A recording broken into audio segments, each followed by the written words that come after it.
하나님이 이제 말씀을 듣겠습니다. 부족한 종을 통하여 하나님 말씀하셔서 저희들의 마음속에 천국이 이루어지고 복음의 역사가 든든케 하여 주시옵소서. 예수님의 이름으로 기도합니다. 아멘. 새봄 소식이 여기저기서 들려오고 있습니다. 남쪽에는 벌써 매화 축제들이 한창이라고 합니다. 봄의 소식은 하나님의 소식과도 유사합니다. 봄 소식이 따뜻하게 다가오는 것처럼 하나님의 사랑도 우리에게 따뜻하게 다가오기 때문입니다. 오늘 본문 말씀에 하나님이 세상을 이처럼 사랑한다 말씀하셨습니다. 사도 요한이 말씀하기를 이처럼 세상을 사랑하셨는데 어느 만큼이냐? 독생자를 주실 만큼입니다. 독생자란 오직 하나밖에 없는 아들입니다. 오직 하나밖에 없는 외아들을 주실 만큼 사랑하셨다고 했습니다. 부모님이 돌아가시면 땅에 묻고 자녀를 먼저 보내면 가슴에 묻는다는 속담이 있습니다. 자식을 먼저 보낸 부모의 마음을 써놓은 글을 본 적이 있습니다. 제 마음을 크게 울렸습니다. 하나님, 제 마음 아시죠? 하나님도 그 아들 죽는 거 보셨으니까요. 슬픈 이야기지만 자녀를 잃은 부모의 마음이 얼마나 아픈지 헤아릴 수 있다면 하나님이 그 아들을 보내신 마음도 느낄 수 있을 것입니다. 하나님께서 이 세상에 아들을 보내신 것은 쉬운 일이 아닙니다. 하나님께서 아들을 보내신 것은 너무나도 고통스러운 일이고 어려운 일입니다. 아프고 힘든 일입니다. 그런데 그 일을 감행하셨습니다. 이유는 하나입니다. 세상을 이토록 사랑하셨습니다. 우리를 이토록 사랑하셨다는 말씀입니다. 우리를 사랑하시되 그 아들을 보내실 만큼이나 그토록 사랑하셨다는 것입니다. 그 사랑으로 영생을 주시기 위함이라고 말씀합니다. 영생, 영원한 생명을 주시기 위함인 것입니다. 오늘 17절 말씀은 16절 말씀을 반복하는 것 같지만 중요하게 강조하는 것이 있습니다. 아들을 보내신 이유는 심판이 아니요 구원을 이루시기 위함인 것입니다. 여기에서 새삼 하나님의 사랑을 다시 한번 깨달을 수 있습니다. 하나님께서 아들을 세상에 보내신 것은 세상에 심판을 주어서 죽이려 하시는 의도가 아니라 어찌하든 세상을 살리시기 위한 것, 어떻게든 살리려 하시는 하나님의 마음인 것입니다. 살리시고자 생명, 영원한 생명에 이르게 하시고자 이것이 하나님의 마음인 것입니다. 아들을 보내어 죽음의 십자가를 지도록 하실 만큼이나 저희를 사랑하신 것입니다. 우리는 그 사랑으로 인해 거듭난 인생이 되었습니다. 거듭난 인생이란 말은 바리새인 중에 주님을 찾아왔던 니고데모라고 하는 사람에게 주님이 하신 말씀입니다. 오늘 우리가 읽은 본문 위에 3장 3절 말씀에 보면 이 니고데모에게 이런 말씀을 하십니다. 사람이 거듭나지 아니하면 하나님의 나라를 볼 수 없느니라. 니고데모는 이 거듭남의 뜻을 몰랐습니다. 그래서 주님께 여쭈었습니다. 늙으면 죽음으로 가는 것이지 어떻게 날 수 있단 말입니까?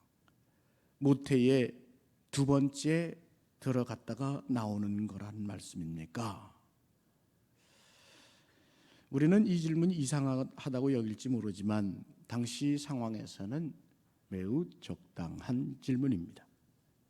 믿음의 이치를 전혀 모르는 입장이었기 때문입니다. 그때 주님의 대답은 이것입니다. 물과 성령으로 나야 한다. 물과 성령으로 나야 한다는 이 말씀을 풀어주신 것이 오늘 우리가 읽은 말씀입니다. 물과 성령으로 거듭난 인생이 되도록 하나님께서 오직 하나뿐인 사랑하는 그 아들을 보내셨다는 것입니다. 그 아들을 대신 죽게 하셔서 성도들의 죄의 인생이 함께 죽게 하셨습니다. 그 아들이 다시 살아나게 하셔서 성도들이 다시 살아나고 성령으로 영원한 생명의 증거를 누리며 살아가도록 하셨다는 것입니다. 니고데모가 그토록 궁금해했던 이 거듭남은 결국 주님이 이루신 것이었습니다. 마치 죽음의 역으로 향해 가던 인생의 철로가 영원한 생명의 역을 향하여 가는 철로로 갈아타게 된 것, 이것은 주님께서 직접 이루어 주신 것입니다. 주님이 나를 대신하여 십자가에 죽으셨습니다. 주님이 나의 죄를 십자가에 함께 못 박아 죽게 하셨습니다. 주님이 부활하심 같이 나도 더불어 살아난 생명이 되었습니다. 그것이 물입니다. 세례의 영적 의미입니다. 거듭난 인생으로서 우리는 살아계신 주님의 영, 성령님과 함께 삽니다. 이것이 물과 성령의 의미요, 주님께서 자원하셨고 주님께서 순종하여서 이루어내신 일입니다. 주님의 일방적인 은혜요, 하나님의 절대적인 사랑인 것입니다. 이 은혜를 우리는 무엇으로 살 수 있습니까? 이 은혜를 우리는 무엇으로 갚을 수 있습니까? 이 은혜를 우리는 무엇으로 이해할 수 있겠습니까? 다만 우리는 이 은혜를 믿음으로 누릴 뿐입니다. 이것을 믿게 된 것을 감사할 뿐입니다. 21절의 기록처럼 주님이 내 인생을 거듭나게 해주신 이유로 우리는 진리를 따르는 자요 빛에 속한 자로 살아가고 있음을 찬양할 수밖에 없는 것입니다. 그런데 때로 우리는 우리 믿음이 흔들리는 것을 염려합니다. 폭풍처럼 다가오는 시험에 영의 눈이 닫혀버리고 험난한 인생의 언덕길에서 불안이 찾아올 때 나의 믿음 없음을 탄식할 때가 있습니다. 그러나 여러분, 나의 믿음 없음을 스스로 책망하거나 두려워할 필요가 없습니다. 나의 믿음조차 주님께 맡겨야 하는 것입니다. 주님께서 사랑하신 사람들이 어떤 사람들입니까?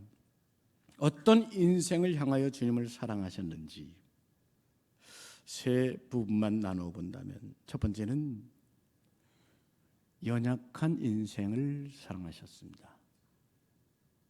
요한복음 5장에 보면 주님께서 베데스다 못가에 누워있던 병자를 고치신 사건이 있습니다. 거기 사람들이 모이는 행각, 그곳에 병자들이 많이 누워 지내고 있었습니다. 주님이 그 자리에 오십니다. 그 자리에 누워있던 38년 된 병자를 주님께서 고쳐주셨습니다. 38년 동안 움직이지 못하고 누워서 지내야 했던 이 연약한 사람에게 주님은 직접 찾아가셔서 고쳐주십니다. 연약한 자가 있을 때 친히 찾아가 고치시는 주님, 주님의 사랑은 바로 그것입니다.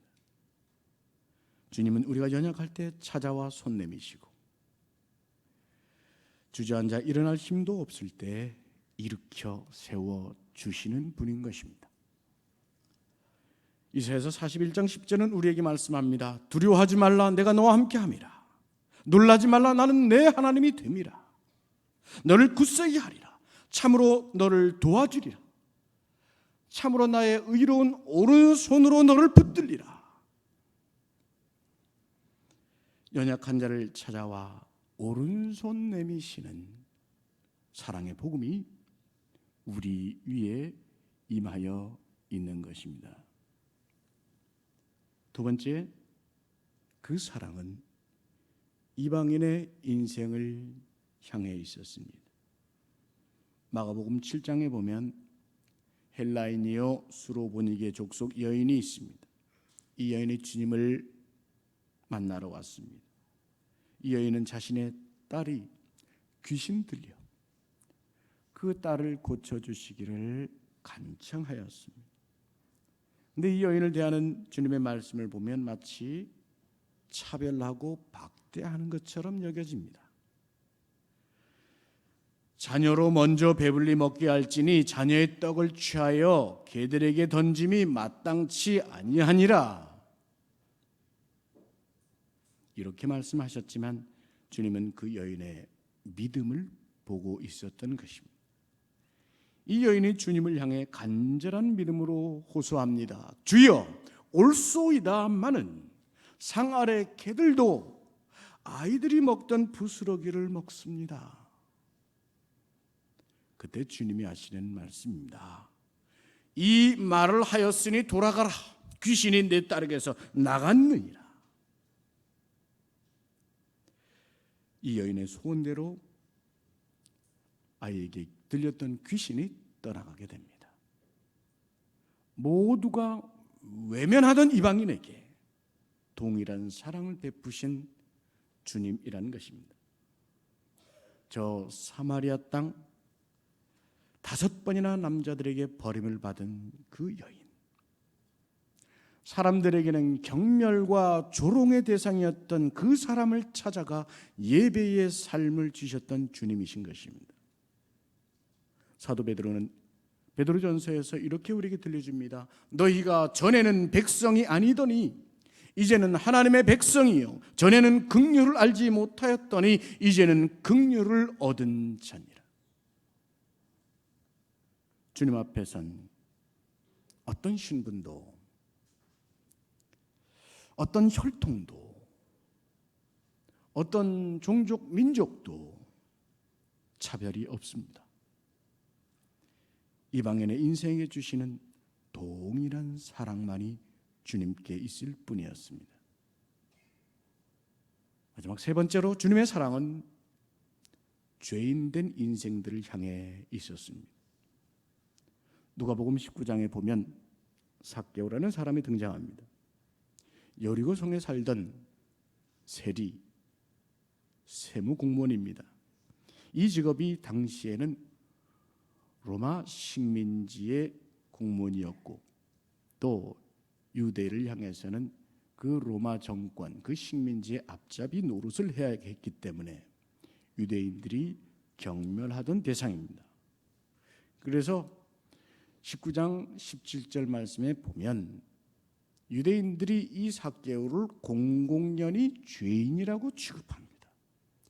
주님이 그 사람의 집에 함께 들어가는 것을 보고 죄인의 집에 유하러 들어갔다라고 수군대고 있습니다. 실제로 그는 죄된 행동을 했습니다. 말씀 누가복음 19장 19절에 보면 그가 세리 노릇을 하여서 사람을 속였습니다.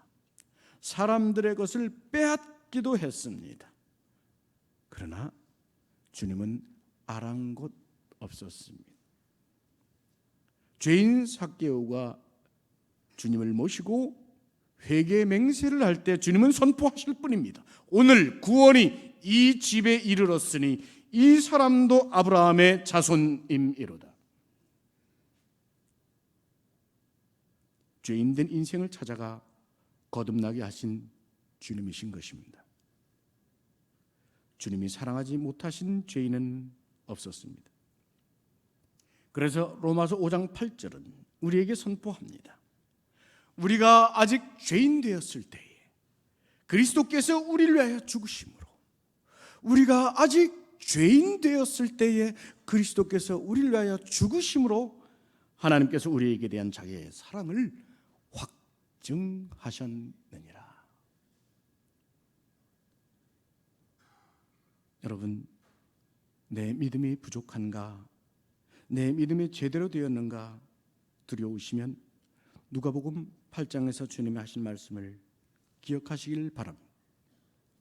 한 회당장이 딸이 죽음의 위기에 있을 때 주님을 찾아왔을 때 주님이 하신 말씀입니다. 두려워하지 말고 믿기만 하라. 두려워하지 말고 믿기만 하라. 믿기만 하라. 내 인생이 어떠하였든 하나님께서 사랑하셨고 주님이 사랑을 주셨고 목숨을 주셨고 거듭남도 주셨고 영원한 생명도 주셨고 구원을 이루신 그 사건, 그것을 생각하며 주님만을 의지하라는 것입니다. 편지 한 장을 소개하면서 말씀을 마치면 좋겠습니다. 미국의 한 유명한 목사님이자 신학자가 있었습니다. 평생을 열심히 사역을 했습니다. 말년에 눈에 시력을 잃게 됩니다. 몸도 많이 약해집니다. 이 목사님이 자신의 죽음이 머지않았음을 느낍니다. 그리고 오랜 친구, 가장 가까이 지내는 친구에게 편지를 보냅니다. 지금 내 자신이 죽음을 받아들일 만치 믿음이 준비되었는지 자신이 없다고. 불안한 마음을 친구에게 고백하는 것입니다. 이 고백을 들은 그 좋은 친구가 이분을 위해서 보낸 아름다운 편지입니다. 벼랑에 걸린 다리를 건너는 여행자. 왜 계곡이 있지 않습니까? 양쪽 계곡에 다리가 걸려 있으면 그것을 건너는 여행자의 심령을 떠올려 보라는 말과 함께 이렇게 쓰고 있습니다. 그 다리가 건널 만한지 어떻게 알 수 있겠나? 다리를 두드려도 보고 꼼꼼히 살피겠지. 다리 끝에 서서 자기가 다리를 확실히 믿고 있는지 따져보고 있을까? 다리를 보아하니 경과한 것 같은데 믿음이 부족하다는 타령을 한다면, 그리고 다리를 건너지 않는다면 어떻게 믿음을 키울 수 있겠나? 결국 계속 다리만 두드리고 있을 것 아닌가? 여보게 친구, 믿음 타령은 그만두고 자기가 뭘 믿고 있는지 생각해 보게. 주님의 능력, 그분의 사랑, 그분을 찾는 영혼을 그분이 얼마나 아끼시는지 떠올려 보게. 그분이 하신 일을 생각해 보게. 그분의 보혈은 지구상 모든 죄인의 죄보다 더 강하지 않던가? 자네의 죄도 씻고도 남지 않겠나? 사랑하는 친구, 나는 지금 내가 자네 같은 처지가 됐을 때 자네가 나에게 말해줬으면 하는 것을 말하고 있다네. 위대한 신학자도 목사도 결국 하나님의 이 어느 자녀일 뿐이고, 신학자든 우유짜는 아낙네든 농부이든 의지할 것은 복음뿐이지 않은가? 자네의 믿음을 지나치게 생각하지 말고 믿음의 넓은 터, 즉 죄인의 피난처가 되시는 그리스도와 그분의 사역을 기억하기 바라네. 믿음이란 그분을 보는 것이네.